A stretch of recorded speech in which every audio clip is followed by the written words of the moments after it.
As I often am with these podcasts, I'm inspired by the amazing people that I get to work with, the amazing clients in my Separation Anxiety Heroes group. And just very recently, last week, there was a conversation about smug people, about smug other people. Do you know what I mean? If you've got a dog with separation anxiety, which I guess is why you're listening to this podcast, but do you know what I mean about those people?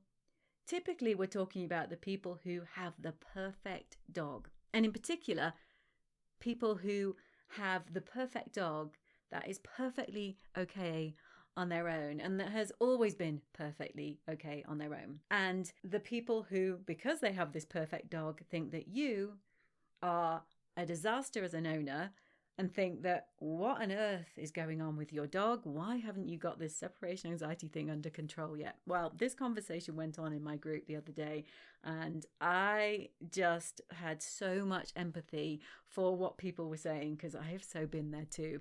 So in this podcast episode, we're going to talk about what happens when that conversation comes up. What are the typical things that people always say that kind of just makes you go, you know what I mean? And what can you do about it? Because it will happen. You will meet these people. They will have their opinions. Now, I don't know about you, but one of the things that people used to say to me that I found most triggering when Percy had separation anxiety was, we never had any issues with our dog. Yeah, ever had that said to you? Of course you have, because people say it all the time, right? And let's face it, if you've never had a dog with separation anxiety, you're going to think that.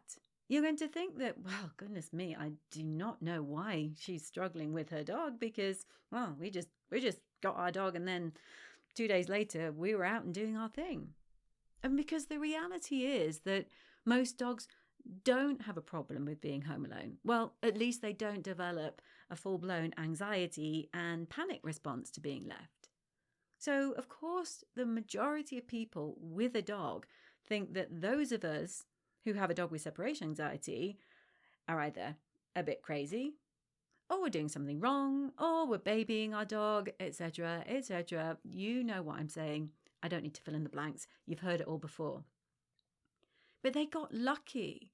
They got lucky because most dogs don't develop separation anxiety. And by the way, before you start thinking, oh, yeah, okay, because they did something differently. No, it's not like that. There are many reasons why dogs can develop separation anxiety. And just because you have a friend whose dog was fine on their own from the moment that dog came home, it doesn't mean to say they did it all right and you did it all wrong. There are so many things that can contribute to dogs developing fear. And lots of those things can be stuff that happened way before you even thought about getting the dog you got. So that's why I say that all those people who go on about, I never had a problem leaving my dog, they're just the lucky ones. They didn't go what we've gone through because they just lucked out and got the dog who was fine, right? And those of us, the 25% of people, because we reckon there's about 20 to 25% of the dog population suffer from home alone problems. Those of us in that minority, we just got a tougher gig. We got these adorable dogs, but they ended up being dogs that we can't leave. And it's not something that you did. So it's not they did it all right and you did it all wrong. They just lucked out. And because of that, because they don't understand what you've been through, and because most dogs do just tolerate being alone. With most dogs, we do get lucky. We don't have to do anything to teach them to be home alone. They just get on with it. So because the majority of people are in that position, they look at us like we are, yeah, like I say, we're not doing it right, or we are crazy, or something. And the top 3 things that they say, as along the lines of we never had any issues with our dog, the top 3 things that I hear people complain about all the time when my fabulous clients are feeling kind of got at and feeling under attack, the most common statements that they report back is that they'll have had a friend who said, well, we never had a problem. From day one, we could always leave our dog. Or the other thing that people will say, the second thing I hear reported back is, Oh, what do you mean? What do you mean you still can't leave your dog? Roll of eyes. Oh my goodness. Last time we met up for a coffee, because I don't see you anymore these days, by the way, because you've got a dog you can't leave. But last time we did manage to meet up for a coffee, you were going on about getting your dog to be home alone and okay then. So, I mean, my goodness. Are you still, and massive emphasis on the word still, right? Still, you still can't leave your dog? And then linked to that, number 3 comes but I thought you were doing some sort of training, weren't you? Well, how come if you started this training, why hasn't that worked? I mean, way to make us feel inadequate, right? I used to feel like I was the biggest failure, that, it was me. It was either me because I caused it, which now I know I didn't, or it was me because I couldn't fix it. So either way, everybody else is living their happy, normal lives with their dogs, and I'm just making a complete hash of it. And I don't know, maybe you're feeling that way too. Maybe you're feeling inadequate, or maybe you're feeling like a failure. One thing that gave me a tiny bit of glimmer of hope, which is also in a way why I got into this whole training thing 12 years ago, was I had a dog, India, who had no issues with being left. She was one of those dogs. She was one of those dogs that smug people talk about. I didn't need to do anything with her for her to be okay on her own. So yes, I lucked out with her. But she made me realize that I wasn't doing anything different with her. I didn't do anything different with her that I did with Percy. So it was like, oh, wait a minute. Okay, so that was great, because that got me into this whole thing of, oh, wait a minute, there's something different going on here. Thank goodness, because I probably just would have stayed in that horrible place of, oh, it is me. But no, I didn't do anything different with her. He developed separation anxiety. She's the dog that all your friends who are being smug, she's one of their dogs. Okay, so, but those 3 things can be so triggering, can't they? We didn't have to leave our dog. We didn't have to do anything special.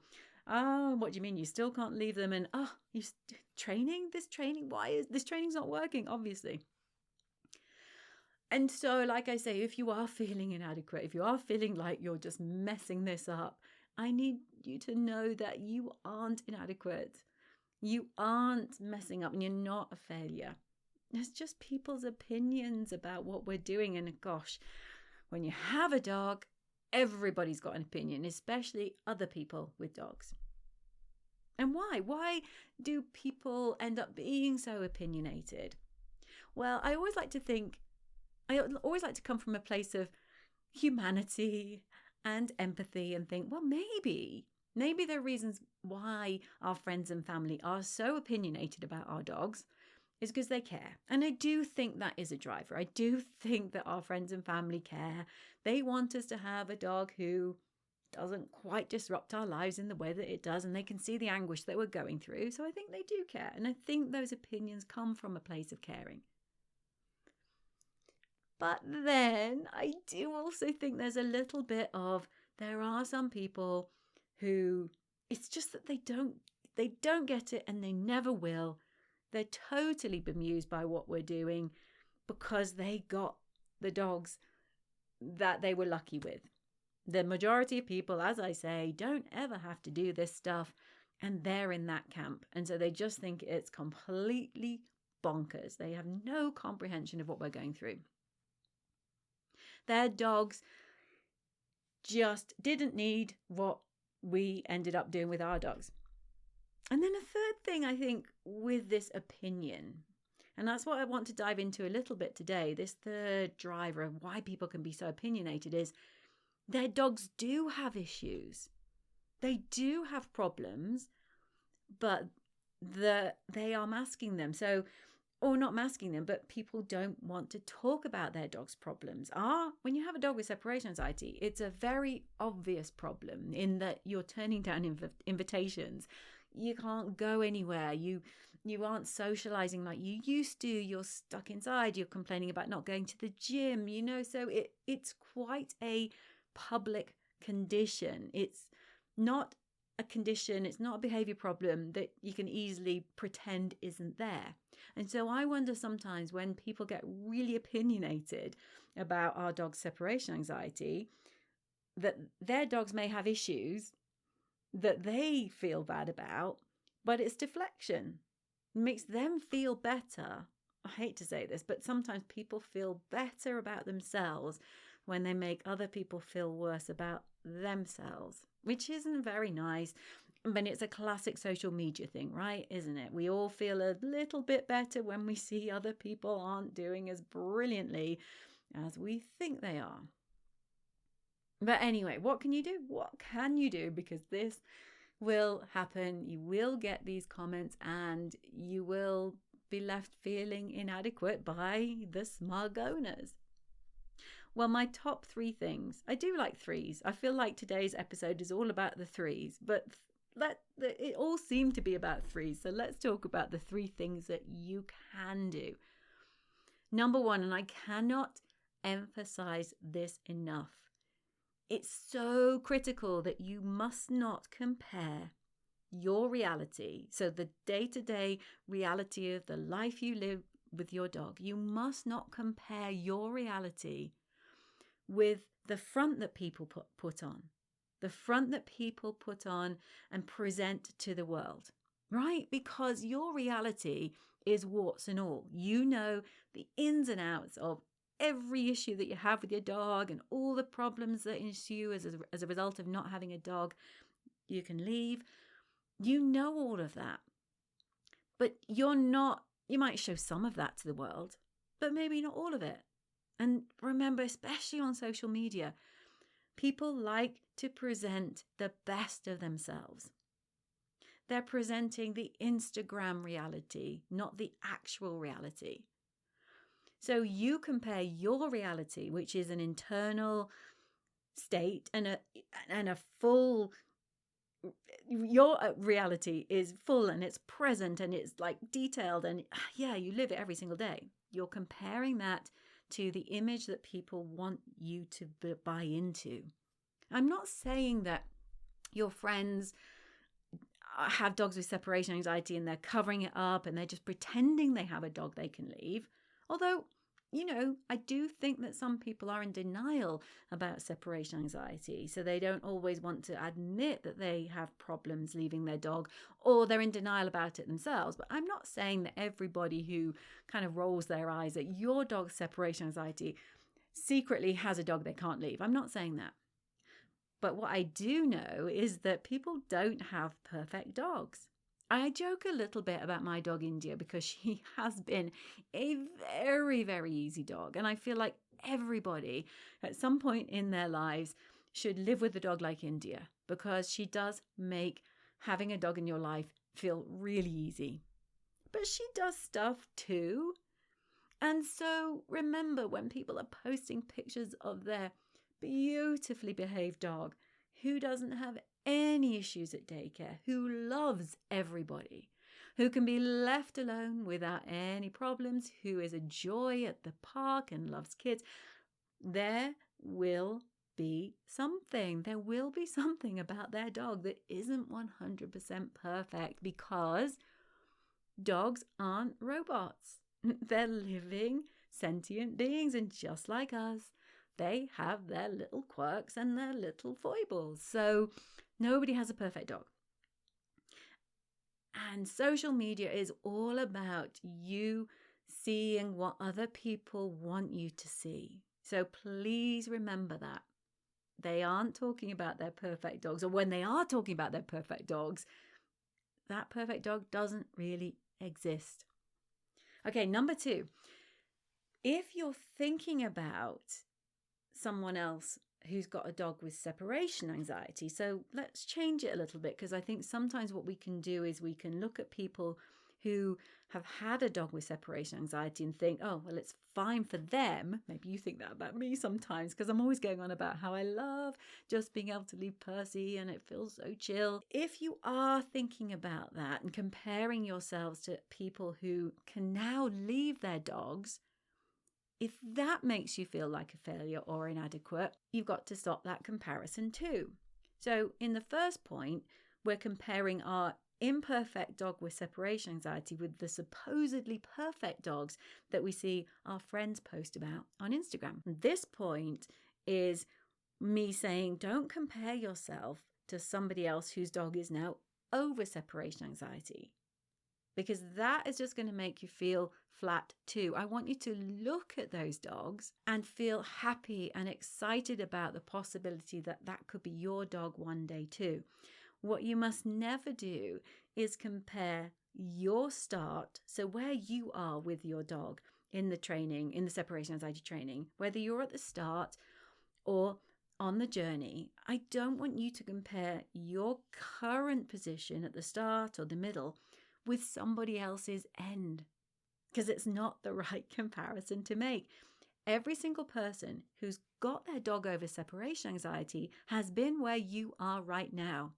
Whether you're starting right at the beginning with my door is a bore exercise and you're still doing that, whether you're on seconds, whether you're on minutes, the people who can now leave their dog for 2 hours or 3 hours, they were where you are at some point in their journey. So that comparison is completely flawed, because you're comparing your place or where you are on your journey with the end of their journey, and it's not an appropriate comparison to make. Okay, number 3. See if you can find someone who does really understand. Now, ideally that could be a friend. Is there somebody that you chat to at the park, or someone who goes to the same daycare as you, who has a dog and you know that they're taking them to daycare because they can't leave their dog either? I just want you to see if you can find in your circle just one person whose dog either currently has separation anxiety or they've been through this too. Now, it's kind of weird because there are many dogs out there with separation anxiety. There really are. But sometimes it's not one of those things that connects us with other people. I know I felt like I was literally the only person in the world with separation anxiety. But that was pre-Facebook groups and Instagram posts and before. Yeah. So it was different. It wasn't that long ago, but it feels like a different world. So even if you can't find somebody in your circle of friends or acquaintances who has a dog with separation anxiety, there are plenty of opportunities online now to chat to people who are going through what you're going through. If you haven't done already, you must join my dog separation anxiety support group on Facebook. I know not everybody loves being on Facebook these days. However, I don't know about you, I do enjoy being in dog groups because they feel positive. And if you are in my dog separation anxiety support group, you'll know how much effort we put into keeping that group positive. And I'll put the link in the show notes for this episode.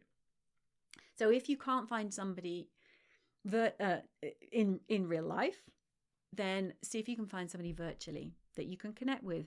Because the biggest problem with all of this kind of thinking that other people are smug about their dog, or that they judge you, or that they make you feel inadequate, is they just don't get it. And when you do find someone who gets it, it feels like a massive weight has just lifted.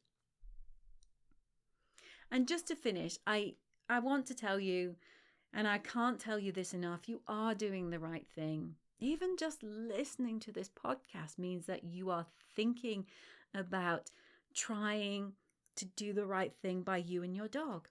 And that's amazing. It's amazing that you're committed to getting your dog over this. It's amazing that you've even recognized that your dog is going through this, because so many people are in denial about it. And when these comments come, when it feels like everybody around you is being smug, just remember, until you've gone through this, it is really hard for people to get what separation anxiety is all about, why we need to do the training, and why it can be so hard. So if you only do one thing, find a friend who understands. All right, that's it from me for this episode. Thank you again for tuning in. I know you have lots of options, and I really appreciate you taking the time to listen. I look forward to catching you on the next one.